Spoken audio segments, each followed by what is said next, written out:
For 85 minutes, England were in the World Cup final. 85 minutes of grit. 85 minutes of defending like their lives depended on it. 85 minutes from ending 60 years of pain. Then a 39-year-old man decided otherwise. 2 crosses, 2 goals, 7 minutes. And a nation that had waited 6 decades for redemption watched it all disappear into the humid Atlanta night. But here is the thing. The story of this match didn't start at kickoff. It started weeks before, with a referee appointment that lit social media on fire. With an official complaint from Algeria. With an Egyptian coach openly suggesting the tournament was being steered. With 2 English referees banned from the biggest game of their lives. And with a single, undeniable statistic that had England fans furious before a ball was even kicked. Lionel Messi had never lost a match with this referee on the pitch. Not once. Not ever. In this video, we break down everything that happened in the 2026 World Cup semi-final between England and Argentina. The tactics, the turning points, the moments of genius, and the controversies. By the end of this video, you'll understand exactly how Argentina broke English hearts one more time, and why so many people believe this result was written long before the teams ever stepped onto the pitch in Atlanta.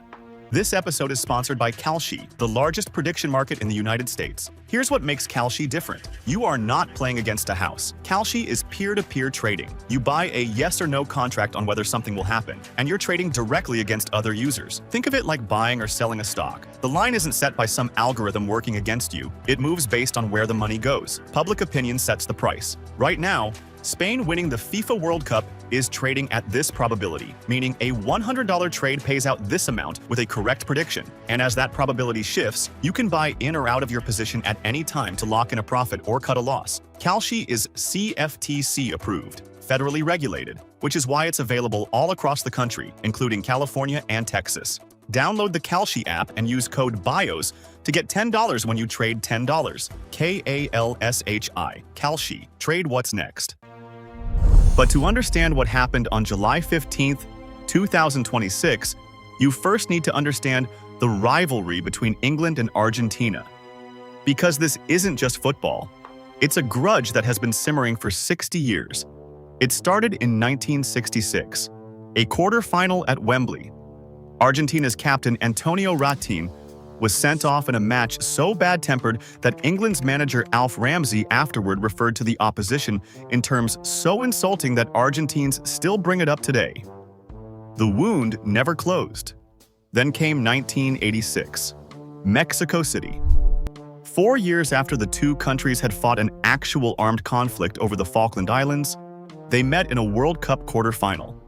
And Diego Maradona produced the 2 most famous goals in the history of the sport in the span of 4 minutes. The first, punched into the net with his fist, right past Peter Shilton, right under the referee's nose. The hand of God. The second, a slalom through the entire England team that is still called the goal of the century. Argentina won, England seethed, and a rivalry became a blood feud. In 1998, it was David Beckham's turn to become a national villain, sent off for a petulant flick of the leg at Diego Simeone. In a last 16 match, England would lose on penalties. 4 years later, in 2002, Beckham got his redemption, smashing home a penalty in a 1-0 group stage win that felt like an exorcism. And then, nothing. For 24 years, the World Cup draw kept them apart. 2 footballing superpowers, orbiting each other, never colliding. Until 2026, until Atlanta, until a semi-final with a place in the World Cup final on the line. Remarkably, in his entire glittering career, Lionel Messi had never once played against England. At 39 years old in what everyone understood to be his final World Cup, he would face them for the first time, with everything at stake. And before the teams even arrived in Atlanta, the controversy machine was already running at full speed. It started with the referees. FIFA rules prohibit officials from taking charge of matches involving their own country. Fair enough, but the rules go further. Because of the historical conflict between England and Argentina, English referees are also barred from officiating Argentina matches entirely. The politics of the South Atlantic, reaching 40 years into the future to shape a football tournament. So Michael Oliver and Anthony Taylor, two of the most respected referees at the entire World Cup, were ruled out of both semifinals the moment England qualified. For Oliver, who had officiated 4 matches at the tournament and was widely seen as a contender for the final, the ban reportedly cost him a 6-figure payday in bonuses. His World Cup was over, through no fault of his own. Instead, FIFA handed the semi-final to Ismail El Fath, a Moroccan-born American, an MLS referee since 2012, a man with a solid resume, including the 2022 MLS Cup and duty as 4th official at the 2022 World Cup final between Argentina and France. And that is where the internet exploded, because researchers quickly dug up a statistic that England fans could not unsee. Since Messi arrived in Major League Soccer in 2023, El Fath had refereed his matches 5 times. Messi's team won all 5. Combined with the 2022 final, where El Fath stood on the touchline as Argentina lifted the trophy, the narrative wrote itself. Messi had never lost with El Fath involved. Critics went further, pointing to specific incidents from El Fath's MLS career. A booking in the 2023 Leagues Cup final that Nashville supporters considered soft. A red card shown to a young Orlando City player in March 2026 for a challenge on Messi that Orlando fans thought was a joke. The accusation, fair or not, was that this was a referee with a track record of protecting Inter Miami's biggest star. Now, let's be clear about something. There is no credible evidence that Ismail El Fath favors Lionel Messi or Argentina. None. Referees do not choose their assignments, and correlation is not conspiracy. But perception is its own kind of reality. By July 2026, the perception surrounding Argentina's World Cup had already curdled into something toxic. Because this was not the first controversy of Argentina's tournament, not even close. It started in the group stage against Algeria. Early in that match, Messi appeared to stand on the calf and Achilles area of defender Aissa Mandi. Under the modern interpretation of the laws, plenty of observers believed it was a clear red card. VAR looked. VAR did nothing. Messi stayed on the pitch, and then he scored a magnificent hat-trick. The Algerian Football Federation was so incensed that it lodged an official complaint with FIFA about the officiating. Then came the round of 16 against Egypt, and this is where things went from grumbling to open revolt. Egypt, magnificent Egypt, led the defending champions 2-0 in the second half. They thought they had a third. VAR intervened, found a foul in the build-up, and chalked it off. Late in the match, with Argentina mounting their comeback, Egypt screamed for a penalty after an apparent foul on Mohamed Salah. No review came. Argentina completed the turnaround and won. Egypt's coach Hossam Hassan all but accused FIFA of orchestrating a conspiracy to keep Messi and the champions in the tournament. Egyptian football figures called it a blatant injustice and openly described the tournament as fixed against them. By the quarterfinals, social media had coined a nickname that stuck like glue: VARgentina. Every marginal call, every yellow that wasn't a red, every review that never happened, all of it fed the same narrative: that the sport's governing body needed Messi in the final of a World Cup being staged in the country where he now played his club football. That the fairy tale was too valuable to be left to chance. Against that backdrop, FIFA appointed the one referee on the planet statistically incapable of overseeing a Messi defeat. You could not have scripted it better. Or worse, depending on which shirt you were wearing. So that was the storm England walked into. But what about the teams themselves? Because the roads both sides took to Atlanta tell you almost everything about how this semifinal would unfold. England's tournament under Thomas Tuchel had been a roller coaster wearing a seatbelt made of anxiety. They opened brilliantly, beating Croatia 4-2. Then they stuttered, drawing with Ghana and grinding past Panama in a performance that convinced nobody. In the round of 32, they trailed DR Congo and needed a late Harry Kane brace to survive, 2-1. Then came the game that changed everything. Mexico.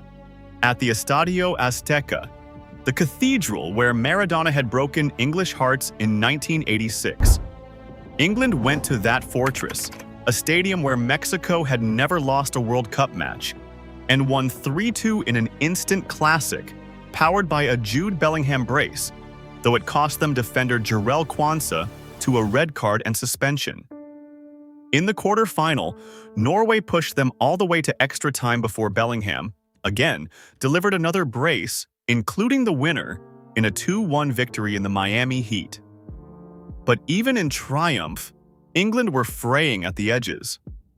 After the Norway win, Tuchel gave a post-match interview in which he insisted his team had been lucky, criticized the quality of their play, called it sloppy and slow and littered with technical mistakes. Bellingham, the man who had just dragged them into the semifinals, was reportedly perplexed by his manager's comments. The two had history. Tuchel had publicly told Bellingham earlier in his reign that he needed to accept the manager's decisions after reacting badly to a substitution. Now, on the eve of the biggest match of their lives, the manager and the superstar did not appear to be reading from the same page. Argentina's road was somehow even stranger. They cruised through the group stage with 3 wins from 3, Messi's controversial hat-trick against Algeria setting the tone.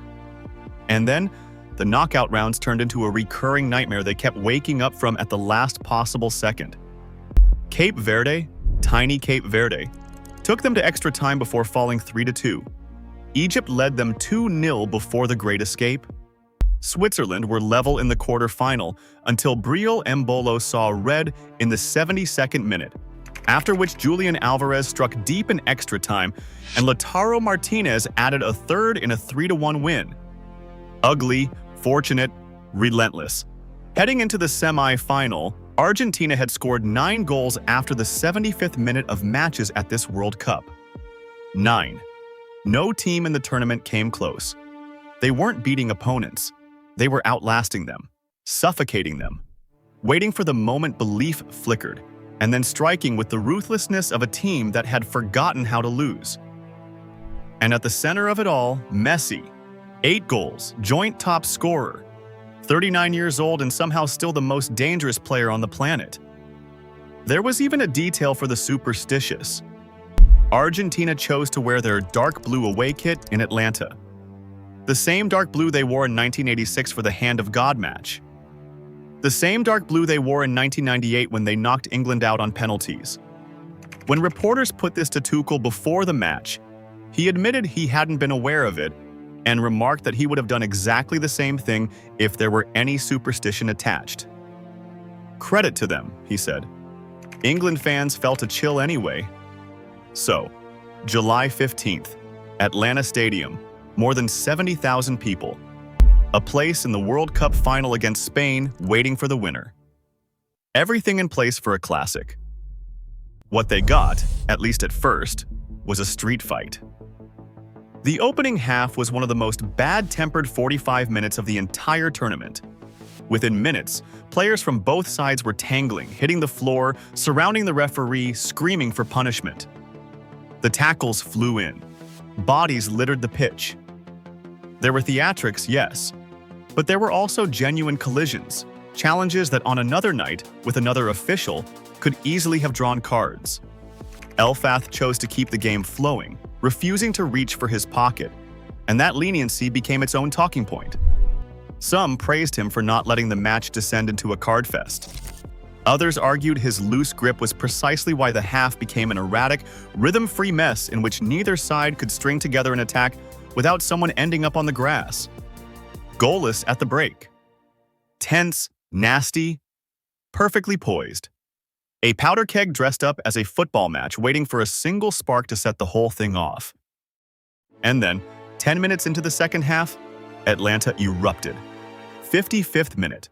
Morgan Rogers, one of England's brightest performers all tournament, picked his head up on the right and delivered a pinpoint cross. Arriving at the far side, Anthony Gordon. The Newcastle winger smashed his finish past Emiliano Martinez. 1-0 England. 35 minutes from the final. 35 minutes from burying 60 years of ghosts. And this is the moment the match truly turned. Not because of anything Argentina did, Because of what England did next, they stopped playing. Almost immediately after the goal, England dropped deep, deeper still. Tuchel's side retreated into a low block and invited the world champions onto them. And when the manager made his changes, the intent became unmistakable. Off came Reece James, off came Declan Rice, one of the best defensive midfielders on earth. On came Dan Burn, a 6'7" center back. On came Nico O'Reilly, another towering defender. England leading the World Cup semi-final by a single goal against a team that had scored 9 late goals in the tournament, decided to park the bus, board up the windows, and pray. The bunkering, as one American outlet described it, is going to be discussed for weeks, months, and years, because everyone watching knew what Argentina did to teams that tried to survive them. Everyone had seen Cape Verde hold on until they couldn't. Everyone had seen Egypt lead by 2 and lose. The single most dangerous thing you could do against this Argentina team was give Lionel Messi 35 minutes, a fixed target, and nothing to lose. England gave him all 3. The siege began.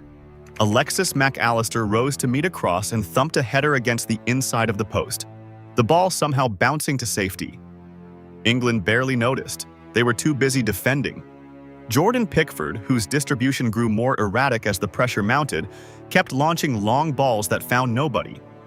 England's attack, so vibrant in the first 55 minutes, simply ceased to exist. By the final whistle, the numbers would be damning: 5 shots all match. An expected goals total of 0.53. Argentina, by contrast, would finish with 15 attempts and an expected goals figure of 1.84. Whatever you think of the officiating, whatever you think of the narratives, the raw truth is that Argentina created more than 3 times the danger England did. In the 85th minute, the dam finally cracked. Enzo Fernández tried his luck from distance, and Pickford, at full stretch, tipped the effort over the crossbar. Brilliant save. It bought England 60 seconds. From the resulting corner, the ball worked its way to Messi, lurking outside the area, 3 England shirts hypnotized by his presence. He slipped the pass to Fernandez at the top of the box, and the Chelsea midfielder bent an absolutely glorious left-footed finish around the traffic and beyond Pickford's dive. 1-1, 85th minute. Atlanta shaking. You could see it in England's body language. The fear, the recognition. They had seen this movie. Everyone had seen this movie. Cape Verde saw it. Egypt saw it. Switzerland saw it. Argentina, do not equalize late and then settle for extra time. They equalize late and then go for your throat. 2nd minute of stoppage time. Messi again. Drifting into space on the right that England's exhausted defenders could no longer close. He looked up once. He delivered a cross so precise it seemed guided. And there, ghosting between defenders, was Lautaro Martinez, who rose and steered his header past Pickford. 2-1. 92nd minute. Game over, dream over. The final moments were pure chaos and pure spite.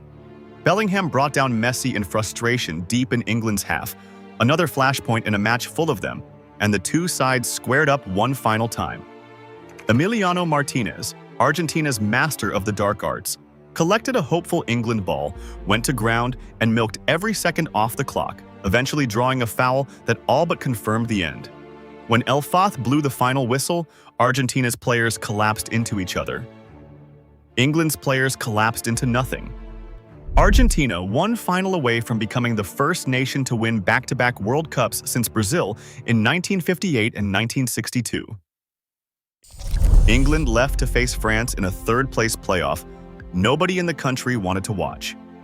Their major trophy drought, stretching back to 1966, is now guaranteed to reach at least 64 years. So let's do the analysis. What actually decided this match? Start with Messi, because everything starts with Messi. He did not score. He did not need to. His 2 assists in the final 15 minutes were a masterclass in economy, a demonstration of why raw statistics have never fully captured him. But his more profound impact was gravitational. On the equalizer, multiple England defenders were drawn toward him like moths, leaving Fernandez the space to shoot. On the winner, the mere threat of him occupied minds and bodies until the cross was already in the air. At 39, he can no longer run past you. He no longer has to. He simply waits for the moment your structure blinks, and then he ends you. Second, the substitutions.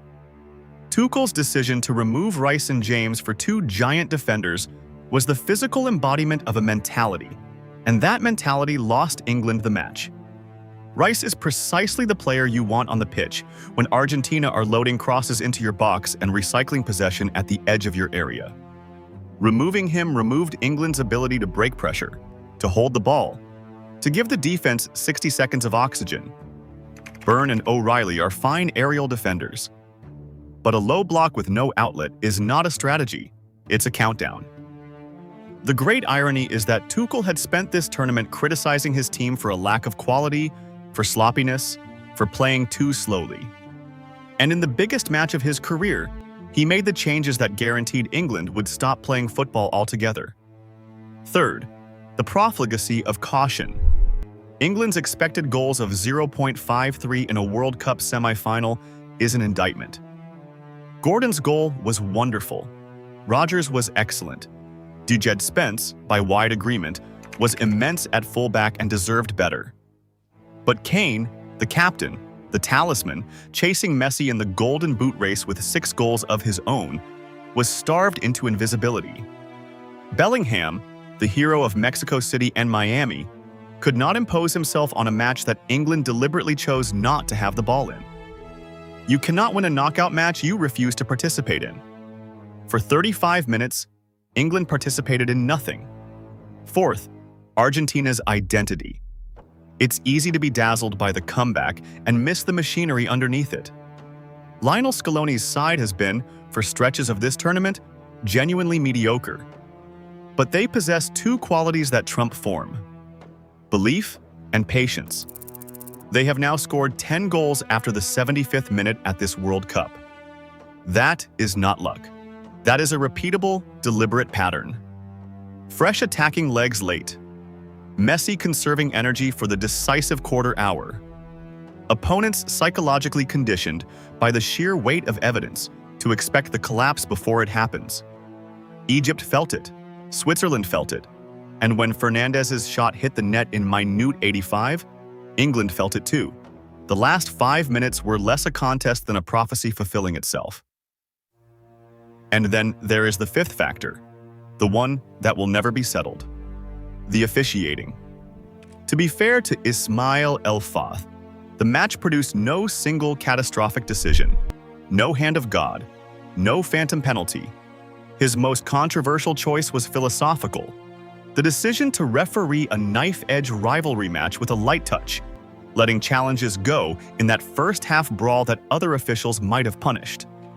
England fans will tell you that leniency favored the more cynical side, that Argentina's constant fouling, slowing, and gamesmanship went untaxed, that Emiliano Martinez's time-wasting masterclass should have been sanctioned long before it mattered.